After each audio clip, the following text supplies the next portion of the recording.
In the previous video, we defined this NamedColor class, and let me show you how we can put it in an external file so we can import it the same way we import NumPy, for example. So let me copy this, and let me come to the main Jupyter Notebook page. Let me go to New, and instead of making an IPython notebook or a Jupyter notebook like we usually do, I'm going to make just a plain text file.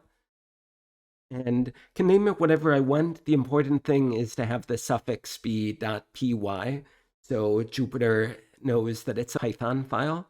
So let me say math9colors is my file name, .py, and then I paste in this definition. And as it is, this will cause an error because there is a piece of this that is not defined.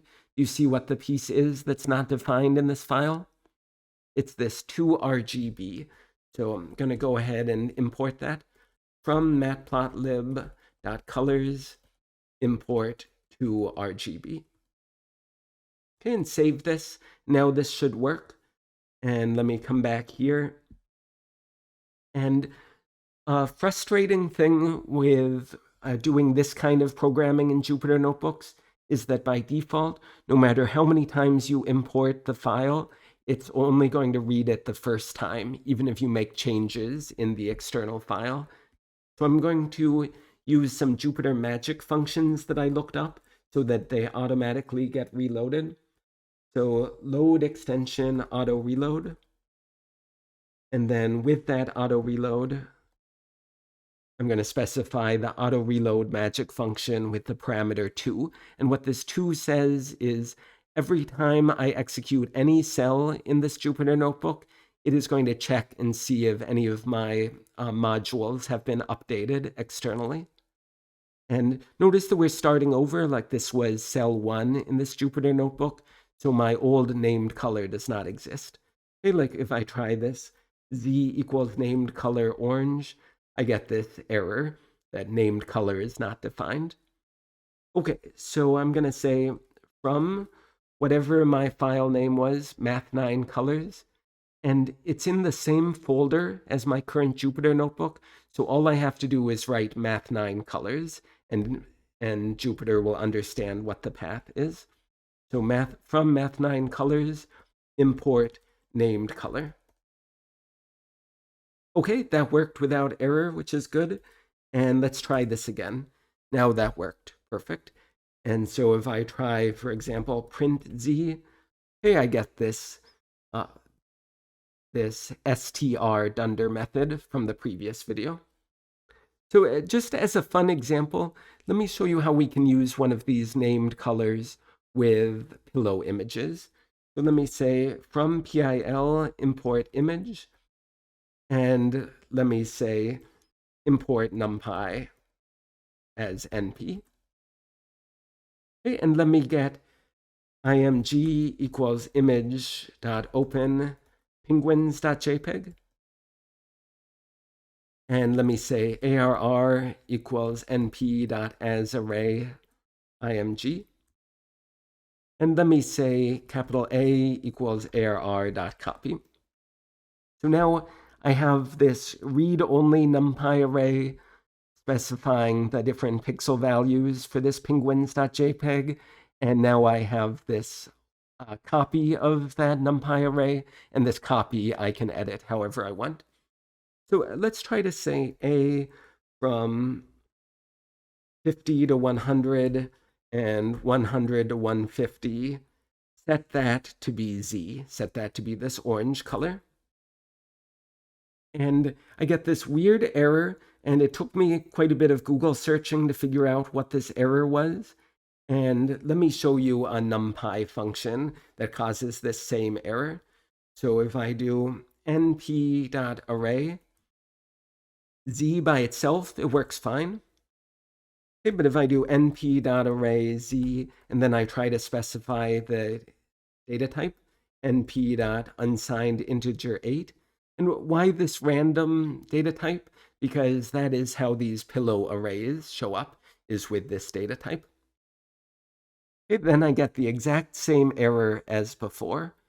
And so secretly somewhere when I try to convert, or when I try to assign part of this pillow array, or this NumPy array from pillow, when I try to assign part of that to be this custom color that I've defined, this named color, at some point, this np.array z, dtype NumPy unsigned integer is getting called automatically by Python. So I need to deal with that somehow. And so here's how we deal with it. Again, we're going to use a dunder method. So def, and this dunder method is the array dunder method. And this secretly gets called when we try to convert our named color into a NumPy array. Self is the first argument, like always with these custom class methods. And then the next argument needs to be the D type.